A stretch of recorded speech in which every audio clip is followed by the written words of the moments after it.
Hello everyone, मेरा नाम राहील है। एक और वीडियो में आपके सामने हाजिर हुआ हूँ। वीडियो का टॉपिक है US visa interview questions. Recently मेरे दो फ्रेंड्स ने यूएस का वीज़ा अप्लाई किया, एक यूके से एक इटली से। पहले हम यूके पे वाले पे बात कर लेते हैं। इसकी प्रोफाइल थी, यहाँ पे मास्टर्स का स्टूडेंट था। सितंबर में इसका बीआरपी एक्सपायर होना है इसी साल, और अबाउट 5 मंथ्स में इसकी डिग्री भी एंड हो रही है। तो इसने जनवरी 10 तारीख को इसकी अपॉइंटमेंट थी और इसने अपॉइंटमेंट अपनी बुक की बेलफास्ट की। यहाँ यूके के अंदर दो सेंटर्स हैं, एक लंदन में और एक बेलफास्ट में। लंदन में रश काफ़ी ज़्यादा होता है, लाइनें लगी होती हैं बाहर, जहाँ मैंने भी अपना इंटरव्यू दिया था। मेरे इंटरव्यू के अगर आपने क्वेश्चंस देखने हैं तो आप डिस्क्रिप्शन में जाके देख सकते हैं, वहाँ पे वीडियो प्रॉपर मैंने डाली हुई अपनी यूएस वीज़े की। तो इसने बेलफास्ट में अपना इंटरव्यू बुक कराया और अपनी इसकी 25 ईयर्स ऑफ एज है। ट्रैवल हिस्ट्री जैसे इसकी जर्मनी की थी, अभी रिसेंटली कुछ में 2 मंथ्स बैक वो जर्मनी से होके आया। तो इतनी ज़्यादा ट्रैवल हिस्ट्री नहीं थी, लेकिन शेंगन का वीज़ा था इसका, और एज इसकी काफ़ी कम थी। नॉर्मली कम एज में वीज़ा इतना ज़्यादा अप्रूव होता नहीं है। इसकी 25 ईयर्स एज थी, शादी नहीं हुई हुई अभी। और इसके इंटरव्यू के क्वेश्चंस इस तरह से हुए कि सबसे पहले उन्होंने इससे पूछा कि आपका पर्पस क्या है वहाँ पे जाने का। पर्पस जो है ट्रैवलिंग पर्पस था, वहाँ हमने सारा ट्रैवल प्लान वगैरह बनाया हुआ था, तो पर्पस ट्रैवलिंग था। उसके बाद उन्होंने पूछा कि आपकी डिग्री कब ख़त्म हो रही है। डिग्री इसने बताई कि अबाउट 5 मंथ्स में एंड हो रही है, बीआरपी सितंबर तक वैलिड है। उसके बाद उसने बताया कि आप डिग्री के बाद क्या करेंगे, डिग्री के बाद आपका क्या प्लान है। क्या आपने पाकिस्तान वापस जाना है या यूएस आप जा रहे हैं, तो आपने वहाँ पे जाके यूनिवर्सिटी सर्च करनी है, या आपका क्या प्लान है डिग्री के बाद। तो इसने बताया कि डिग्री के बाद मैंने बैक होम पाकिस्तान जाना है। तो उन्होंने आगे काउंटर क्वेश्चन किया, क्योंकि ट्रिकी क्वेश्चंस आपसे करते हैं। उसने पूछा कि आपकी डिग्री के बाद यहाँ पे आपको 1 साल का वर्क परमिट मिलता है, तो वो आप लेंगे। तो वो हालांकि वर्क परमिट 2 साल का होता है। उसने जो है इससे पूछा कि आपको 1 साल का मिलेगा, तो आके आप ले लेना है। तो इसका बड़ा सिंपल सा क्वेश्चन था कि अभी मैंने उस बारे में सोचा नहीं है, अभी मेरा वापसी का प्लान है, मैं स्टडी के लिए आया था, अगर ऐसे सर्कमस्टांसेस बने तो मैं ले भी सकता हूँ। तो इस तरह करके उसने डिप्लोमेटिक सा आंसर दिया। उसके बाद इसने अपने DS 160 में लिखा हुआ था कि ये जर्मनी गया था। तो उन्होंने इसने बताया नहीं, लेकिन उन्होंने खुद पूछा कि आप जर्मनी कब गए थे, किस डेट को गए थे, वापस कब आए थे। तो उन्होंने उस जर्मनी का उससे पूछा। उसके बाद उनसे पूछा कि आप जो यूएस जा रहे हैं, आपकी बैंक स्टेटमेंट कितनी है, आप वहाँ कितना स्पेंड करेंगे। तो इसने बताया कि मेरी बैंक स्टेटमेंट अबाउट 2000 पाउंड्स है, और मैं इसमें जो है इसी के अंदर मैनेज करूँगा अपने फंड्स को। तो ये जस्ट क्वेश्चन उसे किए, और उसके बाद उन्होंने सिंपल सा उसे बताया कि your visa has been approved. तो उससे उन्होंने पासपोर्ट ले लिया। अब इस इंटरव्यू के बाद बड़ा खुश था मेरा फ्रेंड कि मेरा उन्होंने पासपोर्ट ले लिया, लेकिन उसके अगले दिन इसको एक ईमेल आई, और ईमेल पे उन्होंने बताया कि आपका जो प्रोसेस है, हमने फर्दर इन्वेस्टिगेशन के लिए डाल दिए, फर्दर प्रोसेस में डाल दिया। तो आपको जब इसमें कोई अपडेट आएगी तो आपको हम इन्फॉर्म कर देंगे। तो ये ईमेल आई तो बड़ा परेशान हुआ, मेरे से पूछा। नॉर्मली ऐसे होता है कि इस तरह अगर उन्होंने करना हो तो कोई डॉक्यूमेंटेशन वगैरह मांगते हैं, कोई एक्स्ट्रा चीज़ मांगते हैं, लेकिन इससे कुछ नहीं मांगा। जैसे इन्फॉर्म कर दिया कि हमने फर्दर प्रोसेस में डाला है, तो आपको इन्फॉर्म कर देंगे। तो इसके अबाउट 10 डेज़ के बाद, 12 डेज़ के बाद इसको ईमेल आई कि आपका हमने पासपोर्ट रिलीज़ कर दिया है, आपको आपके कुरियर सर्विस के थ्रू मिल जाएगा। तो जब पासपोर्ट इसे मिला, तो पासपोर्ट पे वीज़ा लगा हुआ था। तो बड़ा मतलब कि मैंने खुद जो है ये सोचा हुआ था, जब ये इंटरव्यू के लिए जा रहा था, मैंने कहा था 75% चांसेस हैं, क्योंकि इसकी एज कम थी, ट्रैवल हिस्ट्री इतनी ज़्यादा नहीं थी, स्टूडेंट, इसकी डिग्री भी एंड हो रही थी, लेकिन फिर भी इसका वीज़ा उन्होंने अप्रूव कर दिया। और बड़ा खुश था। यूएस का वीज़ा इसका लग गया, 5 ईयर्स मल्टीपल एंट्री वीज़ा। तो ये तो हो गया यूके का जो है इंटरव्यू का एक्सपीरियंस। चलें अब इटली की बात कर लेते हैं। इटली में मेरा एक फ्रेंड है, पीएचडी स्कॉलरशिप पे है, वहाँ पे 1500 यूरोज़ ले रहा है, अभी उसका फर्स्ट ईयर कंप्लीट हुआ है। तो उसकी जो है एज अबाउट 31 है, और उसने ट्रैवल हिस्ट्री उसकी अच्छी है। मेरे साथ वो पहले जापान, कोरिया विज़िट कर चुका है, साउथ कोरिया, चाइना से उसने मास्टर्स की डिग्री की है, वो भी स्कॉलरशिप पे। और उसके बाद मलेशिया जो है वो ट्रैवल कर चुका है, और यूरोप के अंदर वो विद इन यूरोप ट्रैवल करता रहता है। तो उसके पास अबाउट जो 5-6 कंट्रीज़ की ट्रैवल हिस्ट्री है, जो आप प्रूफ आप कर सकते हैं, जो इसकी आप डॉक्यूमेंटेशन, आप वीज़ा स्टिकर या स्टैम्प्स वगैरह दिखा सकते थे। तो 6 इसकी अबाउट है ट्रैवल हिस्ट्री। अच्छे कंट्रीज़, जापान, कोरिया अच्छे कंट्रीज़ में आता है। चाइना से उसने मास्टर्स किया है, और मलेशिया ट्रैवल किया है, और यूरोप में ऑलरेडी वो है। तो अब इसने जो अपना इंटरव्यू बुक किया वो मिलान में किया।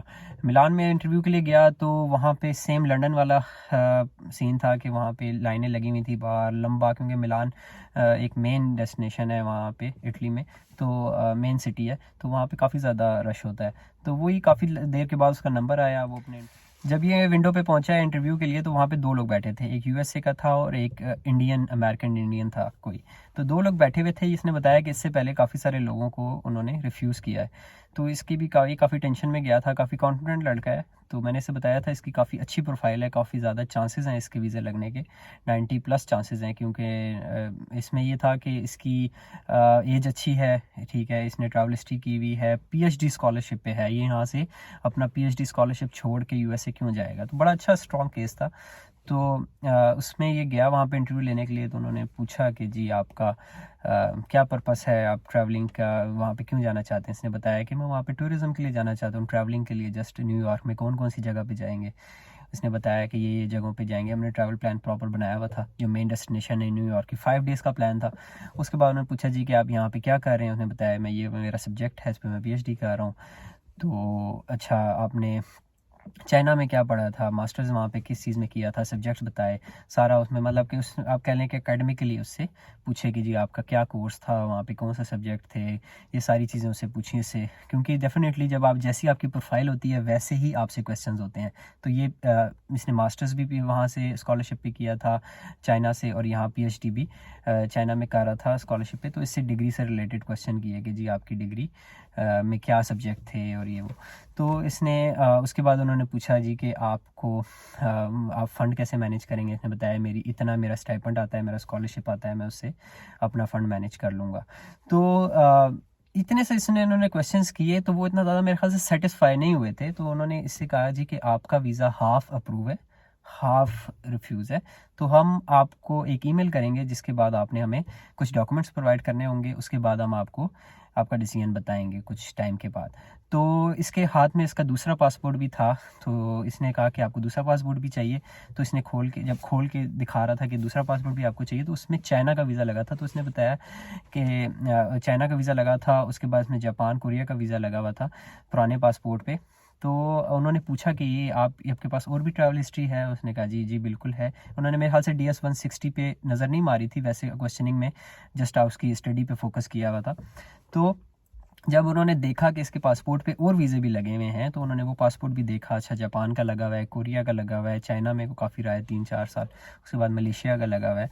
तो उन्होंने कहा हम ऐसा करते हैं, हम आपको अभी ईमेल करें, हम अभी आपको ईमेल करें, ये क्वेश्चन, ये आपके डॉक्यूमेंट्स हैं जो आपने प्रोवाइड करने हैं। उसमें सीवी थी, एक कोई फॉर्म था, उस फॉर्म के अंदर आपने सारी अपनी डिटेल्स बतानी थी, आप क्या पढ़े हैं, आपका क्या, आपकी यूनिवर्सिटी कौन सी है, ये सारी चीज़ें, कुछ एक फॉर्म था, और बस ये 2 डॉक्यूमेंट्स थे आई थिंक। तो वो आपने जो डॉक्यूमेंट्स जो है ना हमें ईमेल करने हैं, उसके बाद अबाउट 3 मंथ्स के अंदर आपको हम डिसीजन देंगे। अगर आपको पासपोर्ट अर्जेंट चाहिए तो आप ले सकते हैं, अदरवाइज़ हमें पासपोर्ट चाहिए होगा। तो इसने कहा मुझे ज़रूरत नहीं है, पासपोर्ट आप रख लें।